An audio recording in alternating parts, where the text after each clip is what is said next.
Welcome to the latest episode of Cut to the Chase, myself and Shane Cortese. I'm very excited because last week we talked about how do you read a room, or how do you read, how do you understand what the vendor is, and you can then deal with them in a certain way. But then you got the listing, and now you got to have the one-on-one, or the review meeting, the strategy meetings, the reserve meeting, whatever you want to call them along the campaign. And we're very structured. We'll talk about my structure in the team.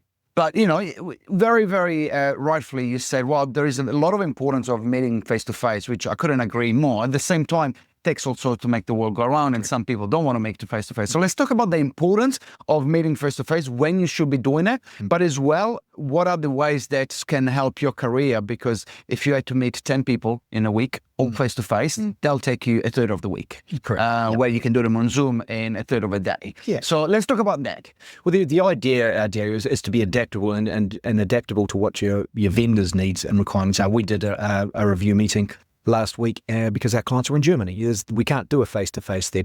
I've always had a great affinity with meeting face-to-face when you're dealing with very nervous vendors, or you're dealing with elderly vendors, or people who have not gone through this process before, or you've got news that you need to deliver, and you need to deliver it in a way that is one sincere, and you want to work out how you're going to deal with this with the vendor. But there's nothing wrong with also dealing on Zoom. I mean, 4 years ago now, COVID taught us that we can actually work through this as well. And when you're dealing with someone on Zoom or WhatsApp or wherever it may be, you are face-to-face and you're talking to them in an environment that they're comfortable with as well. And it means that you're working smarter, not harder, because as you say, if you're doing 8 meetings a week and 9 meetings a week, there's an hour's travel there, particularly if you live here in Auckland, an hour's travel back. It's an awful lot, and it takes away from the structure of your week. So there's no right or wrong way, but you do need, as we talked about last week,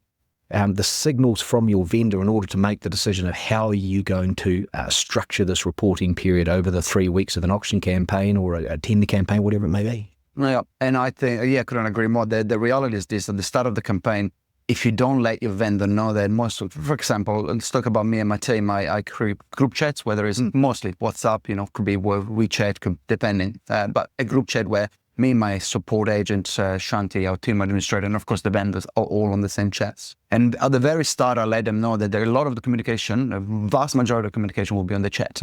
At the same time, I do ask them if they would like a weekly phone call or a weekly face-to-face meeting. And I do ask them in advance if there's something that they want. And you'll be surprised that the vast majority, they say, no, we are very happy with the group chat because there's already been a few days and they can see the intensity, they can see the level of communication, right? But at the point of, our review meetings, we have a strategy meeting, and we call a before it's too late meeting or reserve meeting, depending if it's an auction or not. So the first 3 weeks, we have, meetings on Zoom. They're 15 minutes. They're calendarized, sent a message, a template, which tells them what the meetings are for and why they're important. They're calendarized with, obviously, calendar invites and reminders on the day. So those are there. So the schedules, and what gets scheduled gets done, right? Tom Penner's used to say, what gets scheduled gets done. Schedule gets done. But on top of that, before I let you go to the next point, on top of that, if there is a very important meeting, I will give them an option. Would you like a phone call, an in-person meeting, or a Zoom meeting? And let them decide, because if there is anything that is like an offer or like some sort of issues, a speed bump, give them the ability to choose what they want. And strangely, not strangely, because that's the world we live in, the majority of people that are actually okay with a phone call or a Zoom meeting. They don't want a face-to-face meeting. They don't.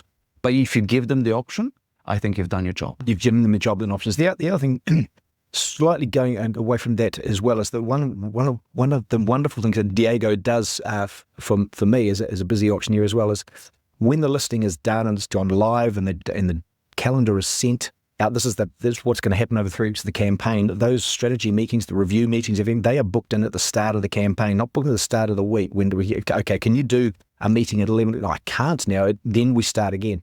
So when you set out your calendar at the very start of the campaign, and the vendors love this as well because it is a structure and it is scheduled.